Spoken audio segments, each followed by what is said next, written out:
Avez-vous déjà pris le temps de réfléchir à pourquoi la mort suscite encore tant de peur, même parmi ceux qui disent avoir foi? Pourquoi, même en connaissant des promesses d'éternité, tant de personnes vivent comme si la fin était inévitable et absolue? Depuis les temps les plus anciens, la mort a été considérée comme le plus grand ennemi de l'humanité, silencieuse, implacable, incontestable. Mais l'apôtre Paul, avec le courage de celui qui a vu le Christ ressuscité, a osé défier cet ennemi avec une question qui résonne encore aujourd'hui. Où est, ô mort, ta victoire? Ces mots n'ont pas été prononcés par hasard. Ils portent une vérité si puissante qu'elle a transformé la façon dont des générations entières ont commencé à envisager la vie, le deuil et ce qui vient après le dernier souffle. Et si vous croyez également que la mort n'a plus le dernier mot, profitez-en maintenant pour vous inscrire à la chaîne. Ici, chaque enseignement de l'apôtre Paul allume l'espoir là où le monde ne voit qu'une fin. En écrivant aux Corinthiens, l'apôtre Paul faisait face à un scénario de confusion doctrinale et de crise spirituelle. Parmi les nombreux défis de cette communauté, il y avait de profondes interrogations sur la résurrection des morts. C'était comme si l'espoir avait été étouffé par le poids de la logique humaine et de la peur de la fin. C'est dans ce contexte que Paul élève la voix avec des mots qui traversent les siècles. Où est, ô mort, ta victoire? Cette question rhétorique ne naît pas d'ignorance ou de déni de la réalité de la mort, mais d'une certitude inébranlable. La mort a déjà été vaincue.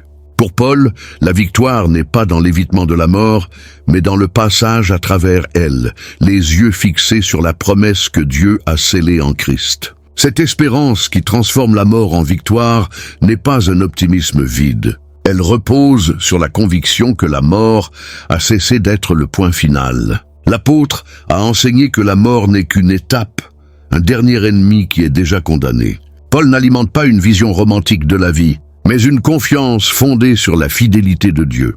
L'évangile qu'il a annoncé n'offre pas une fuite de la souffrance, mais une transformation profonde de la manière dont les croyants envisagent la mort. La peur qui paralysait autrefois cède désormais la place à la confiance qu'il y a quelque chose au-delà de la tombe, et ce au-delà est scellé par la résurrection de Christ. Pour Paul, la mort n'est pas seulement la fin de l'existence physique, mais un ennemi spirituel qui a trouvé sa déroute dans le pouvoir de la croix. La victoire sur la mort ne réside pas dans les conquêtes humaines, ni dans l'avancement de la science ou dans le prolongement de la vie, mais dans l'intervention divine qui a brisé les chaînes du péché. Paul invite les Corinthiens et chaque lecteur à travers l'histoire à voir la mort sous un nouvel angle. Non pas comme une perte irréparable, mais comme une porte d'entrée vers une réalité éternelle où il n'y a ni douleur, ni séparation, ni larmes. Cette vision transforme non seulement le destin final, mais aussi la manière de vivre le présent. Lorsque Paul écrit aux Corinthiens, il les appelle à vivre avec les yeux sur l'éternité, mais avec les pieds fermement ancrés dans la fidélité quotidienne. La certitude de la victoire sur la mort devient le carburant d'une vie de sainteté, de service et de persévérance. L'espérance chrétienne n'est pas une aliénation, mais une force qui soutient au milieu des épreuves. Il ne s'agit pas de nier la souffrance, mais de la surmonter avec la conviction qu'elle n'aura pas le dernier mot. La question de Paul résonne comme un cri de liberté. Où est, ô mort, ta victoire? C'est un rappel que l'Évangile ne sauve pas seulement l'âme, mais rédime toute l'existence. Face à la douleur de la perte, à l'angoisse du deuil et à la fragilité de la vie, cette question demeure vivante. Non pas comme une provocation vide, mais comme une déclaration de foi.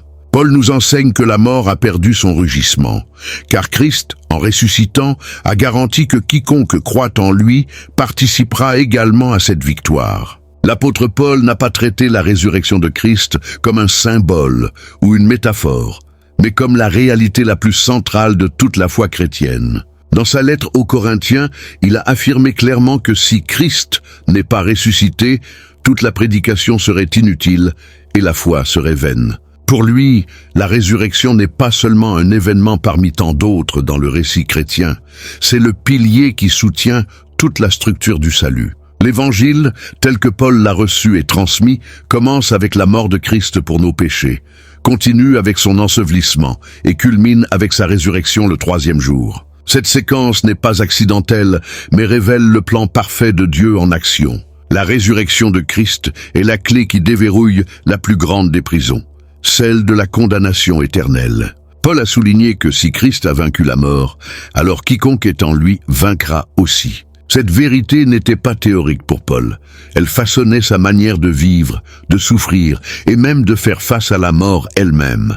L'apôtre ne prêchait pas une doctrine froide, mais annonçait une expérience vivante, transformative et profondément enracinée dans la réalité spirituelle. Il ne croyait pas seulement à la résurrection comme un fait historique, mais comme une anticipation de ce qui est encore à venir pour tous ceux qui appartiennent à Christ. L'importance de la résurrection va au-delà de la victoire sur la mort physique. Paul a enseigné que grâce à elle, les croyants sont justifiés, recevant une nouvelle vie et étant réconciliés avec Dieu. Christ ressuscité est le premier-né parmi les morts, le premier d'une nouvelle création.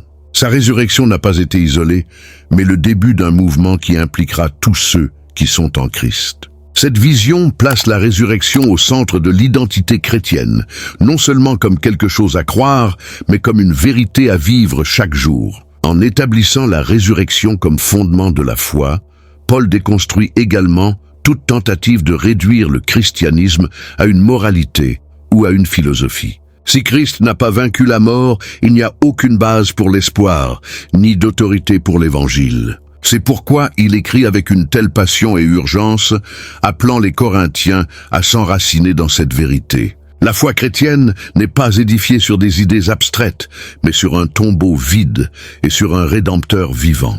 La résurrection est le sceau d'authenticité du plan divin. Cette conviction continue d'être essentielle pour les jours actuels.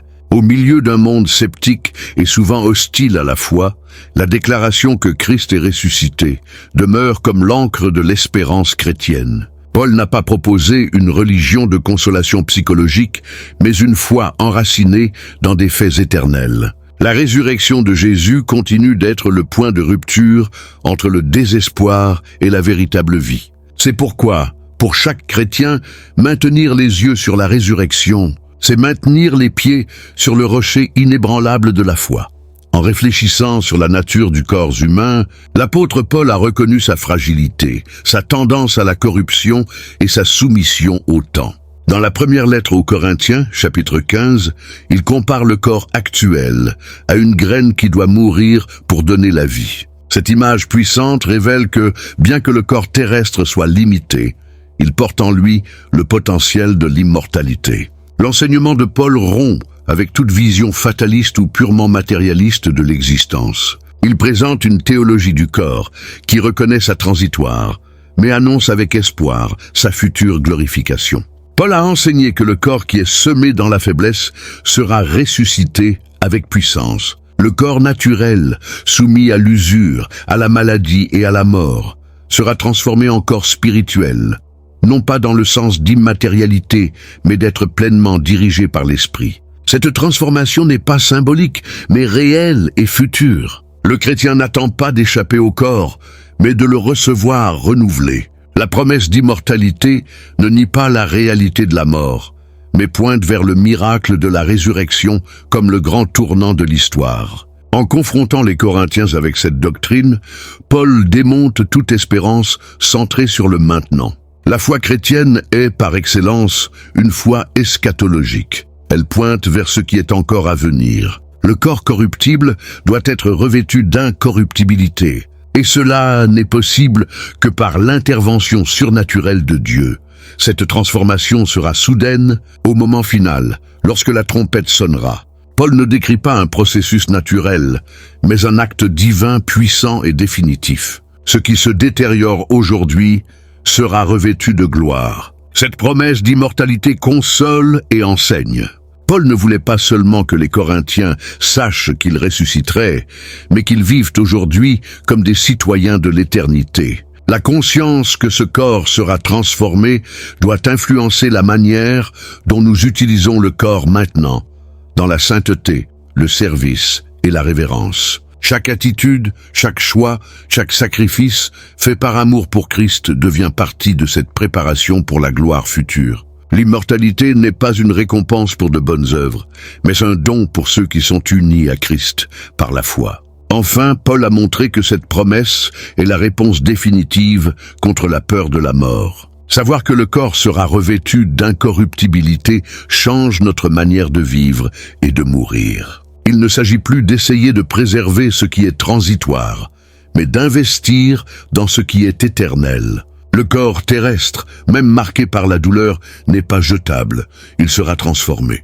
Cela donne de la dignité à la vie présente et de l'espoir pour le voyage futur. La corruption n'aura pas le dernier mot. L'immortalité, oui. Avant de continuer, il vaut la peine de faire une pause pour réfléchir ensemble. Lorsque vous pensez à la mort, que vous vient-il à l'esprit en premier? La peur, le doute ou l'espoir? Écrivez ici dans les commentaires. Ce sera enrichissant de voir comment chacun perçoit cette promesse d'immortalité à la lumière de ce que Paul a enseigné. Parmi tous les ennemis affrontés par l'humanité au cours de l'histoire, Paul a identifié la mort comme le dernier et le plus craint de tous. Dans la première lettre aux Corinthiens, chapitre 15, il affirme que le dernier ennemi à être détruit est la mort.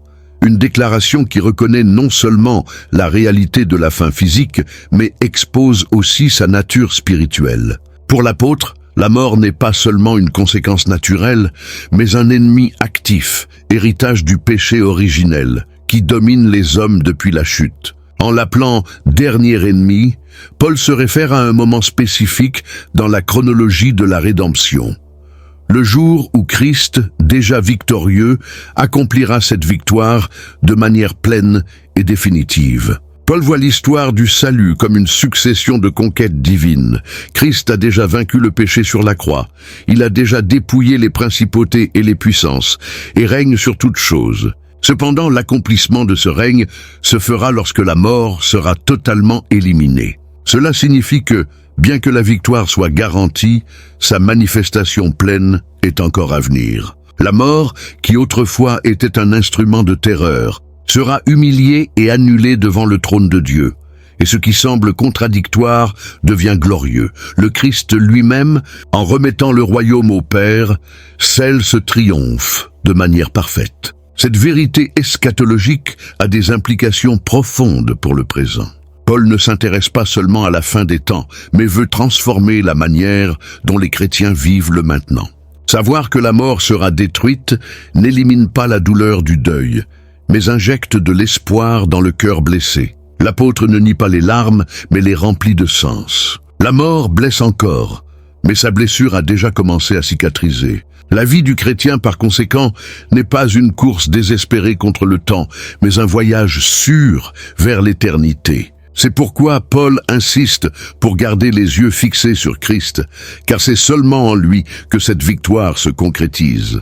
La résurrection de Jésus est le signe indéniable que la mort a déjà commencé à reculer. Comme il l'a lui-même écrit dans la deuxième lettre à Timothée, chapitre 1, verset 10, Christ a aboli la mort et a fait resplendir la vie et l'immortalité par l'Évangile. La certitude de cette abolition future résonne déjà dans le présent comme une mélodie de victoire, même au milieu de la souffrance. Ce qui semblait autrefois invincible est maintenant condamné. La mort, aussi cruelle soit-elle, a ses jours comptés. Cet enseignement de Paul ne vise pas seulement à consoler, mais à préparer les chrétiens à vivre avec courage, foi et but. Savoir que le dernier ennemi sera vaincu transforme la peur en attente et le deuil en louange. La mort, auparavant souveraine sur l'humanité, ne sera qu'un souvenir devant la gloire éternelle.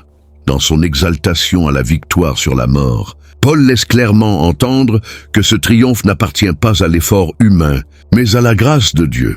À la conclusion de la première épître aux Corinthiens, chapitre 15, il déclare avec emphase « Merci à Dieu, qui nous donne la victoire par notre Seigneur Jésus-Christ ». Cette phrase n'est pas seulement une salutation finale, mais le cœur de la théologie paulinienne sur la rédemption. La victoire sur le péché et la mort n'est pas acquise par mérite, force ou religiosité. Elle est un don gratuit, assuré par l'œuvre complète du Christ. En reconnaissant que la victoire est donnée, Paul renverse toute prétention à l'autosuffisance. L'être humain, par lui-même, est incapable de vaincre la mort. Aucune bonne action, philosophie ou système ne peut garantir la vie éternelle. C'est le Seigneur qui triomphe, et c'est lui qui partage cette victoire avec les siens. Cela change la logique de la foi chrétienne. Il ne s'agit pas de gravir une échelle morale vers Dieu, mais de recevoir avec humilité ce qu'il a déjà pourvu sur la croix et scellé par la résurrection. Cette conscience engendre un type de gratitude qui dépasse le sentimental. Paul appelle les Corinthiens à se courber devant la souveraineté divine, reconnaissant que toute gloire appartient au Seigneur. La victoire, qui était auparavant impossible, est désormais célébrée avec louange, non comme une conquête personnelle, mais comme un don divin. Cet enseignement contraste avec toute spiritualité basée sur la performance ou l'orgueil. La foi pour Paul est un retour constant vers la croix et reconnaît « c'est lui qui a vaincu pour moi ». La confiance en cette victoire donnée par Dieu change le comportement, façonne le caractère et renforce les cœurs fatigués. Lorsqu'on comprend que la victoire est un cadeau, la vie cesse d'être une tentative désespérée de prouver quelque chose à Dieu. Elle devient une réponse aimante à ce qui a déjà été fait. C'est dans cet esprit que Paul conclut son argumentation, poussant les croyants à être fermes et constants, toujours abondants dans l'œuvre du Seigneur, car ils savent que leur travail n'est pas vain. La certitude de la victoire change même la façon dont on sert Dieu. Cette dimension de la grâce ne diminue pas la valeur de l'obéissance, mais la place à sa juste place. Le chrétien n'obéit pas pour atteindre la victoire, mais parce qu'il vit déjà comme un victorieux en Christ. Paul invite les Corinthiens à rester fermes, non par peur de perdre le salut, mais parce qu'ils ont reçu un appel glorieux. La victoire sur la mort appartient au Seigneur, mais elle est partagée avec tous ceux qui, par la foi, sont unis à lui. C'est la véritable liberté, vivre en sachant que la plus grande bataille a déjà été gagnée et que cette victoire est éternelle. La mort, selon l'enseignement de Paul, n'est pas un phénomène isolé, mais le résultat direct de la présence du péché dans le monde. Dans son argumentation aux Corinthiens, il révèle que le aiguillon de la mort est le péché, et la force du péché est la loi, une affirmation dense, qui fait allusion à l'intrigue spirituelle qui entoure la chute de l'humanité. Le péché a donné à la mort son autorité, et la loi a clairement exposé la gravité de la culpabilité humaine. Mais c'est à la croix que cette chaîne a été brisée. Le Christ, en mourant à notre place, a désarmé le pouvoir du péché et, ce faisant, a mortellement blessé la mort. Paul voyait le péché comme un poison qui s'est infiltré dans toute la création, contaminant non seulement le corps, mais aussi l'âme. Il ne traite pas le péché comme une simple faute morale occasionnelle, mais comme une force destructrice, spirituelle et oppressive. C'est ce péché qui donne à la mort son apparence invincible. Mais quand le Christ est mort, il a emporté cette condamnation. Et quand il est ressuscité, il a prouvé que le péché n'avait plus de pouvoir sur lui, ni sur ceux qui sont en lui. La croix, par conséquent, n'est pas seulement un symbole de sacrifice, mais le lieu exact où la sentence contre le péché a été annulée. Paul affirme dans Romains chapitre 8, verset 1, que aucune condamnation n'existe pour ceux qui sont en Christ Jésus. Cela signifie que le pouvoir du péché a été vidé de son sens. La loi qui accusait auparavant trouve maintenant son accomplissement en Christ, et le péché qui condamnait auparavant trouve maintenant pardon dans la grâce. La mort, qui triomphait auparavant, est maintenant dépouillée de sa force. Cette compréhension redéfinit la spiritualité chrétienne. Le croyant ne vit plus esclave de la peur du jugement, mais marche dans la liberté des enfants de Dieu. La victoire du Christ sur le péché est également la libération du chrétien des liens de la culpabilité et de la honte. Paul appelle les Corinthiens à vivre à la hauteur de cette nouvelle réalité, non pas comme vaincus par leurs erreurs, mais comme rachetés par le sang de l'agneau. Le pouvoir du péché a été brisé, et cela change tout. L'enseignement de Paul nous invite à une vie de repentance continue, mais aussi de célébration constante. La croix n'affronte pas seulement, mais guérit aussi. La mort a perdu son aiguillon parce que le péché a été vaincu.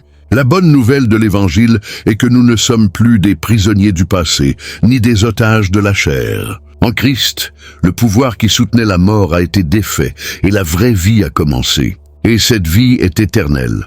En rompant avec la logique du monde, l'apôtre Paul a proposé une nouvelle façon de voir la vie et la mort. À partir de la victoire conquise par Christ, ce qui était auparavant une source d'angoisse est devenu une source de confiance. Le désespoir, si commun parmi ceux qui n'ont pas d'espoir, cède la place à une foi qui transcende le temps. Paul comprenait que pour beaucoup, la mort représentait la fin absolue, un abîme sans retour. Mais pour ceux qui croient à l'Évangile, la mort n'est pas une rupture, mais une transition, non vers le néant, mais vers l'éternité avec Dieu. Cette perspective changeante est l'une des marques les plus profondes du christianisme. Paul enseignait que mourir en Christ était un gain. Philippiens chapitre 1, versets 20 et 1, non par mépris pour la vie, mais par un espoir plus grand que tout bien terrestre. La vie présente est précieuse, mais la future est glorieuse. Cette conviction générerait un courage singulier. Les chrétiens du premier siècle n'étaient pas poussés par la peur de la mort, mais par un espoir vivant.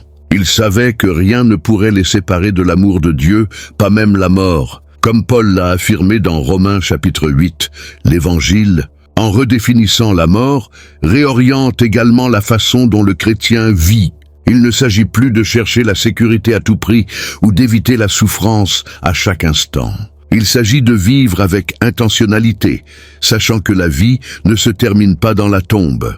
Paul ne prêche pas une vie aliénée à la réalité, mais une foi si enracinée en Christ que même la mort ne peut ébranler. Cela n'annule pas la douleur des pertes, mais offre un véritable réconfort face à elle. Cette nouvelle perspective est une invitation à la liberté. Beaucoup vivent emprisonnés par la peur de la fin, par l'anxiété de l'avenir ou par le vide existentiel. Mais ceux qui comprennent ce que Paul a enseigné sur la mort découvrent qu'elle n'a plus de pouvoir. La résurrection du Christ devient l'antidote contre la peur de la finitude. Et dans ce scénario, même le deuil commence à porter une note d'espoir, car ceux qui dorment en Christ seront réveillés pour la gloire éternelle. Cette confiance, loin de produire de la passivité, génère une impulsion pour vivre avec plus de zèle, d'amour et de compassion. Paul n'utilise pas la victoire sur la mort comme prétexte à l'évasion, mais comme motivation pour une vie vibrante. La certitude de l'éternité façonne le présent avec responsabilité, joie et audace. Celui qui ne craint plus la fin est libre d'aimer sans réserve, de servir avec intégrité et d'espérer avec patience. Le désespoir cède la place à la confiance quand on comprend que la mort n'est plus la fin de l'histoire. Après avoir présenté la grandeur de la résurrection et la défaite de la mort, Paul conduit les Corinthiens à une application directe et pratique. Ainsi, mes bien-aimés frères, demeurez fermes et constants, toujours abondants dans l'œuvre du Seigneur. 1 Corinthiens chapitre 15, verset 58. Cette exhortation ne surgit pas comme une conclusion hâtive, mais comme une conséquence logique de tout ce qui a été enseigné. Si la mort a été vaincue, si la victoire a déjà été donnée, alors il est temps de vivre à la hauteur de cette réalité. La fermeté et la constance ne sont pas seulement des vertus morales, mais des réponses spirituelles à une vérité éternelle.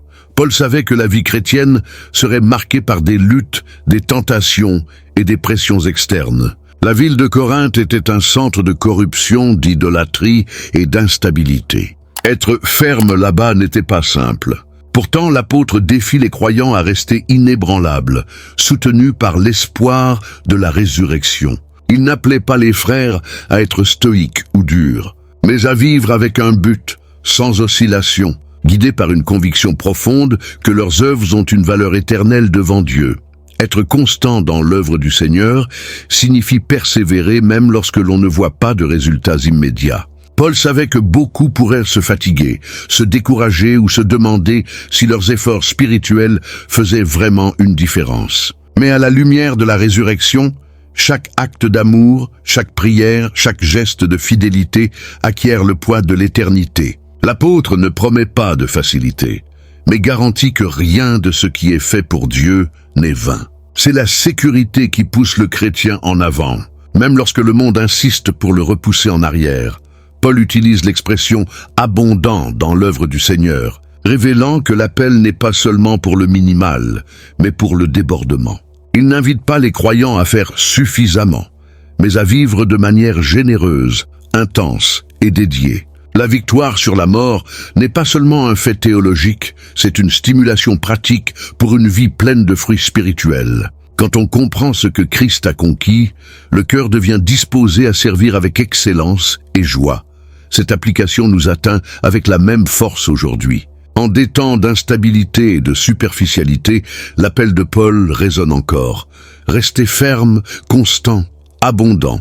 Pas comme ceux qui se battent pour la reconnaissance, mais comme ceux qui servent par gratitude. La victoire est déjà garantie. La croix a déjà été élevée. Le tombeau est déjà vide. Maintenant, il est temps de vivre avec courage, sachant que chaque pas dans la foi est soutenu par l'éternité.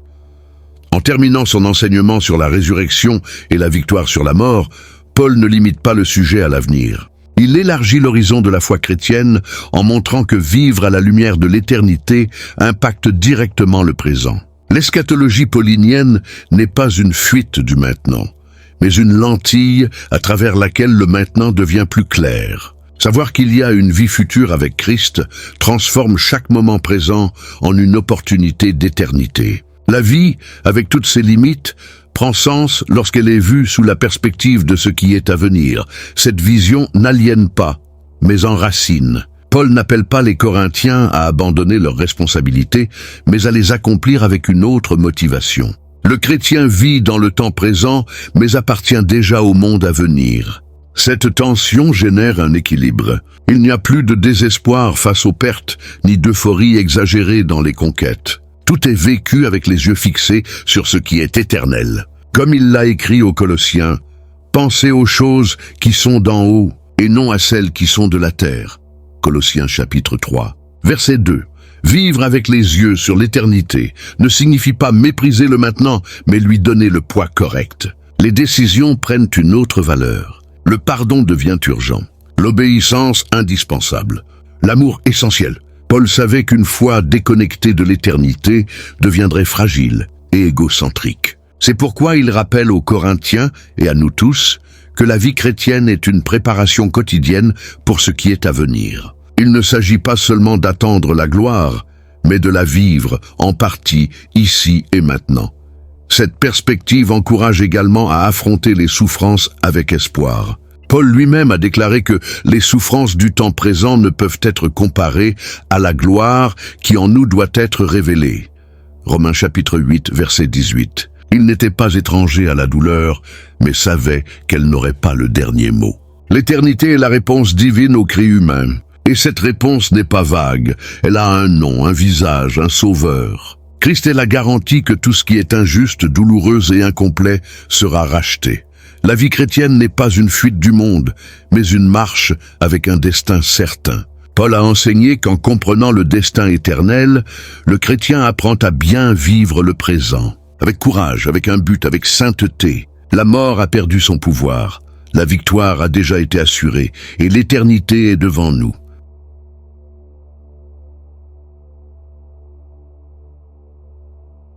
Il est temps de vivre les yeux levés et les pieds fermes sur le chemin, car celui qui croit en Christ ne marche plus vers la fin, mais vers le commencement de tout ce qui est véritablement éternel. Il y a des vérités qui ne vieillissent pas, elles deviennent simplement plus précieuses avec le temps. Si ce contenu vous a touché, partagez-le avec quelqu'un qui a également besoin de se rappeler que la mort a déjà été vaincue. Et si vous ne faites pas encore partie de cette communauté, inscrivez-vous. Ici, nous restons fermes, alimentant la foi avec les enseignements éternels de Paul.